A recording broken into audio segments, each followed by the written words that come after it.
Hello, Mr. Florin. Hello, how are you? Good, good. Yourself? Well, we tried to show again some very beautiful games from Bobby Fischer. I mean, I saw that many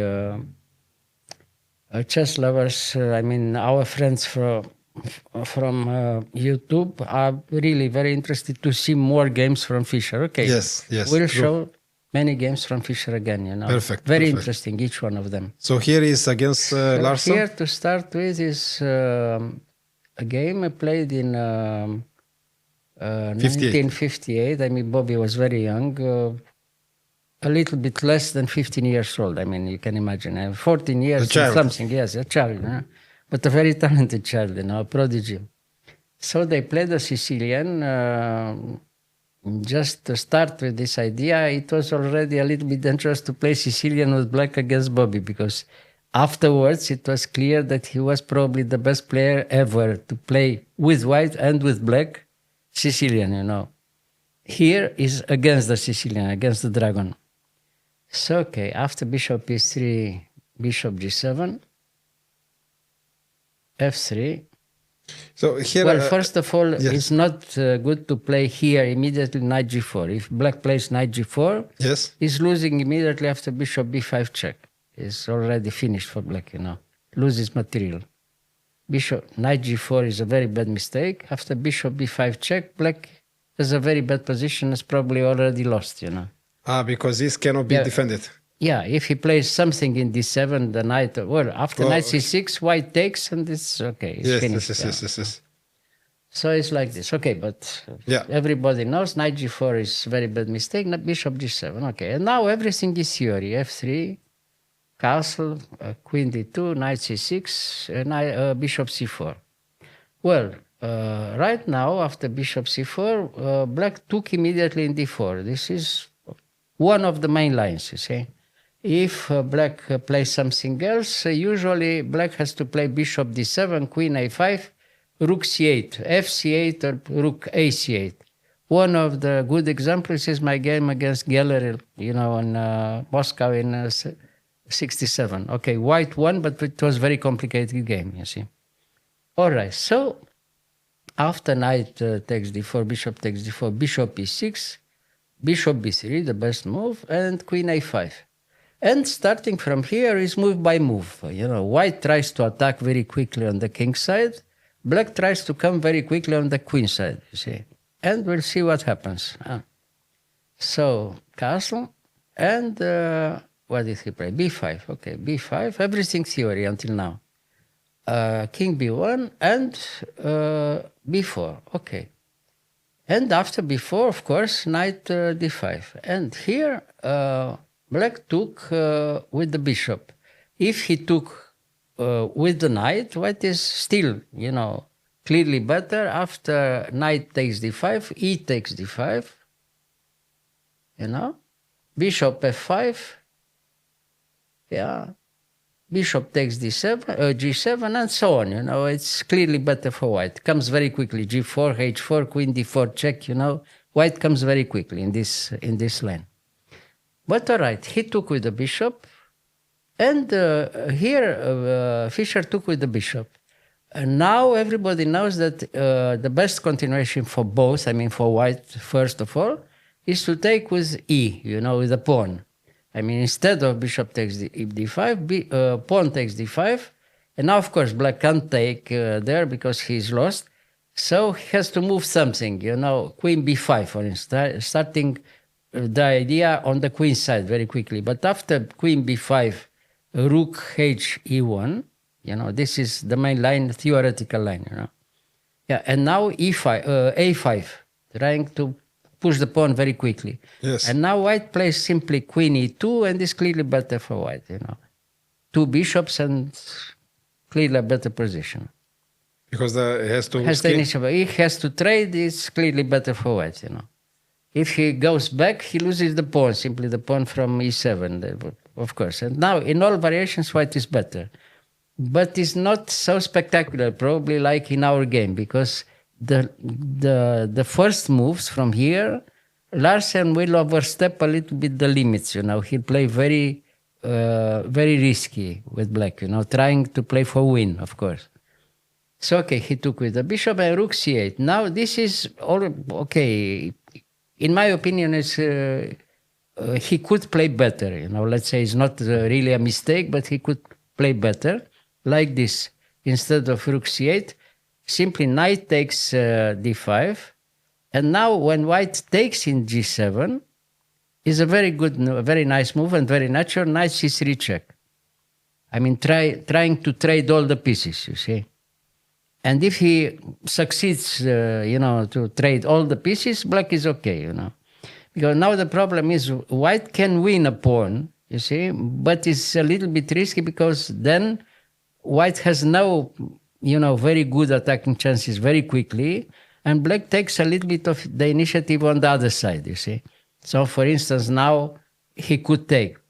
And if, the alternative, instead of taking like this is clear, he can take back in c3, and then rook fc8, and okay, black is okay, even with pawn down, because of the pawn structure is, is not so good for white.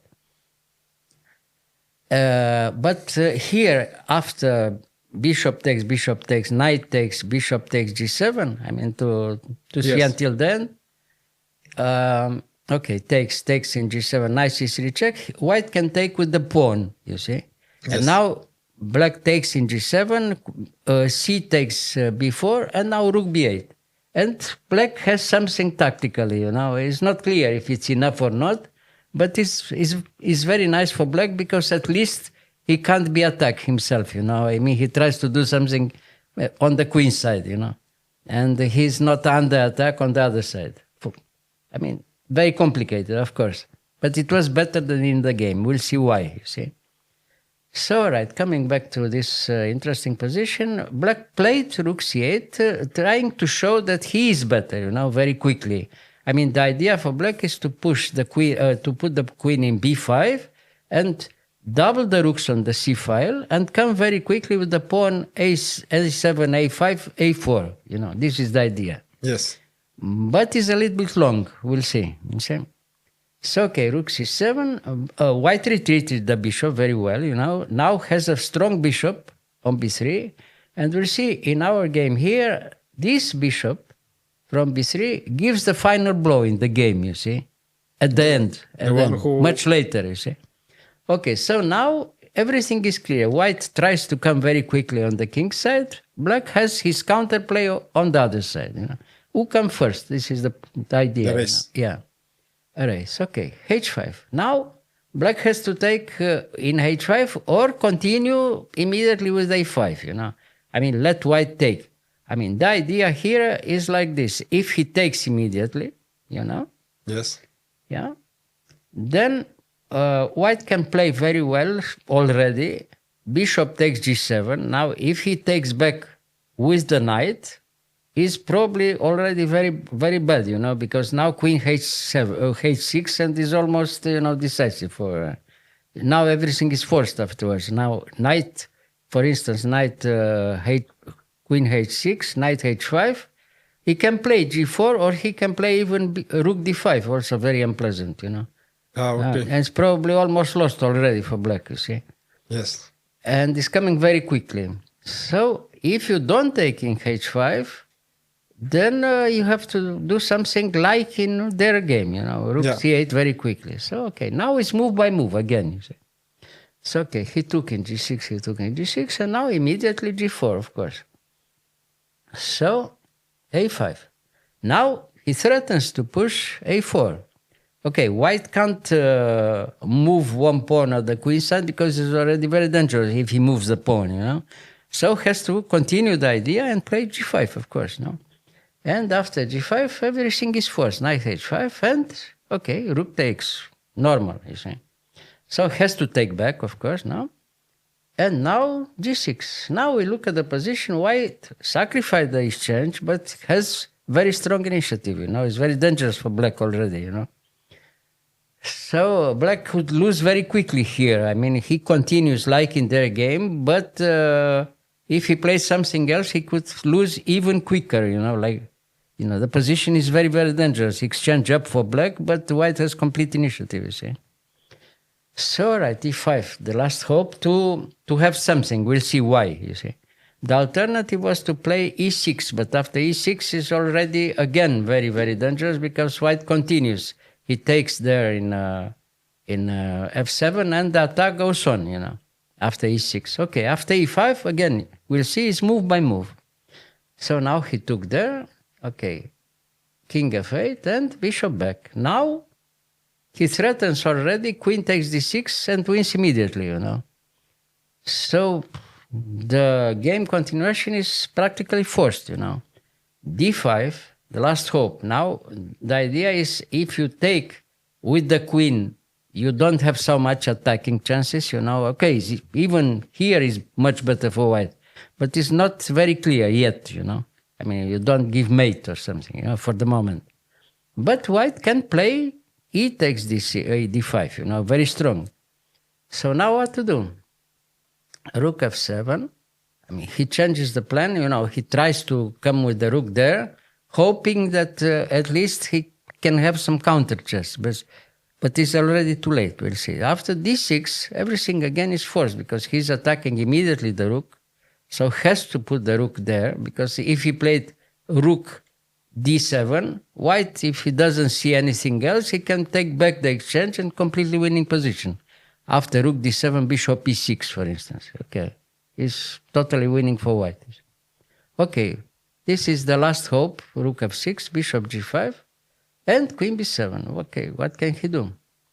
And now he took, and d7, decisive. Now everything is forced again. Rook d8, the only move, and now white could win with queen d6 check or queen h6 check. In both cases, completely winning immediately, So he gave check in d6 and black resigned. Now it's clear why. After king g7, rook g1 check wins in 2-3 moves. If he plays bishop e7, queen h6 mate. But you see, the decisive piece here, the strongest is the bishop from b3. Yeah. He didn't trade the bishop from the b3 when he had the opportunity. In the first moment, on d5. Now you see the result, you see. But we have to remind everybody that in this game, Bobby was very young. He was a little bit less than 15 years old. And he played like this. So you can imagine what happened afterwards. It was no surprise at all, And Larsen was older than him? Yes, about 9-10 years old. Yeah. But Beautiful. Larsen also, in this moment, was a very strong player, Nice. Yeah, beautiful. Yes. Thank you, Mr. Gheorghiu. You're welcome.